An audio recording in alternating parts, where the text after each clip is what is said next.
Okay guys, just want to go over a quick setup which I put on my Twitter last week. It's on my Twitter page if you want to take a look, but this is basically what I posted. It was the Apple chart, looking for this to double top and then pull back to the 167 area to get some put plays going into last Monday, which would have been the 3rd of January, okay?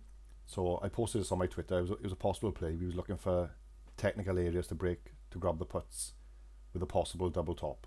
Obviously depending on how the market opened and where Apple went. But if this broke the area we was looking at some points through the week, we was in it for puts. So this was the technicals behind it, guys. We was looking at 177 to break on Monday, or at some point through the week, which it didn't happen until Wednesday. But that was the area we was looking at. It popped a bit Monday, didn't get far on Tuesday, came back down. Weren't interested for calls. If I was interested in calls for this personally, I'd want us to break the double top, pull back, hold the former support, hold the former resistance and user support, and then take it back up. That didn't happen, guys. We failed. So he's looking at this for Monday. So the play here would have been this 177 area, which I've marked up here. So that would have been our entry, okay, guys? End target for last week, it was possible this could pull to 167.46, but obviously you can take profit or add if the trade is still working, whichever your style of trading, down to each technical level that we had marked up, okay? So that was a play, guys. We didn't get to 167, but we did get to 172. So I'm just going to show you how the premiums went. I can't show you the weeklies for last week because I'm recording this on the 9th on Sunday. So let's just take a look at how the premiums for the expiry on the 14th would be if you took a week out, okay? So this is the 30-minute chart for the premiums.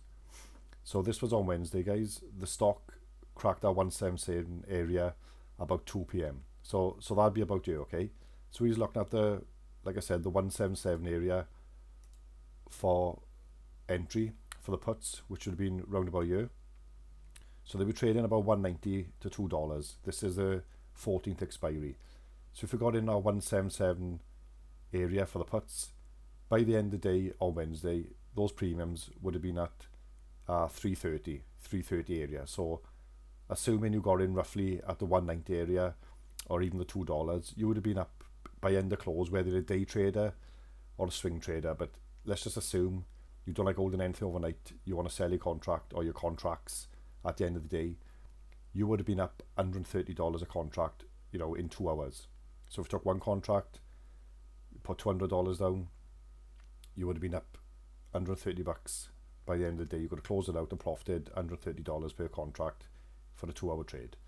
If you're a swing trader and you're holding, when this opened up on Thursday, this got to an high of 493. So that would have been $290 a contract, even if you wanted to hold all day because you like the setup. You're convinced it's going down. On Friday, they hit a high of 520. So those contracts, as of now, have already gone to 100%. Now, these target areas, like I said previously, they don't mean you've got to hold this stock is definitely going here. They're just rough areas to give you a guide of where you should be looking to take profit, lock profit in, or where you should be cutting your losses out, okay?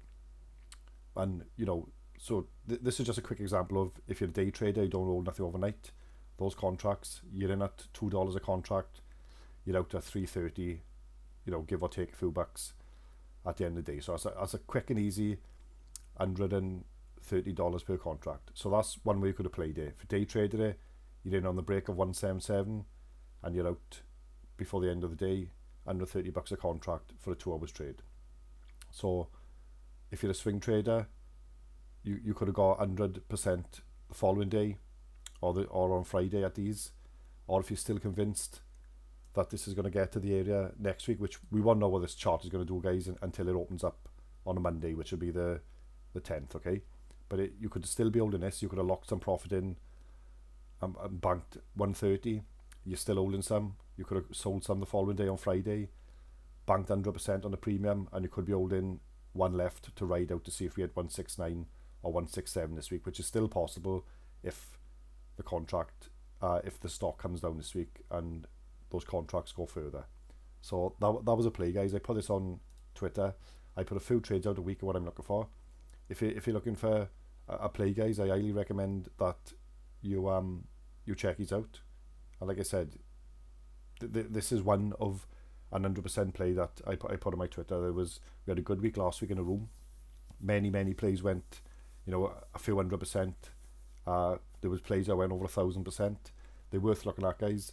And like I said, if we played the weeklies last week, they could have gone more. But my broker doesn't allow me to show the contract prices for the week I've just passed, for the contracts that expired. So I can't show you, and I got no clue what those weeklies went. This is just an example of how you could have played it if you wanted to buy some time on the following week or the week after, and could have had a nice gain. I mean, this was a quick 100% trade that I put on my Twitter. Be sure to check them out, guys. You never know.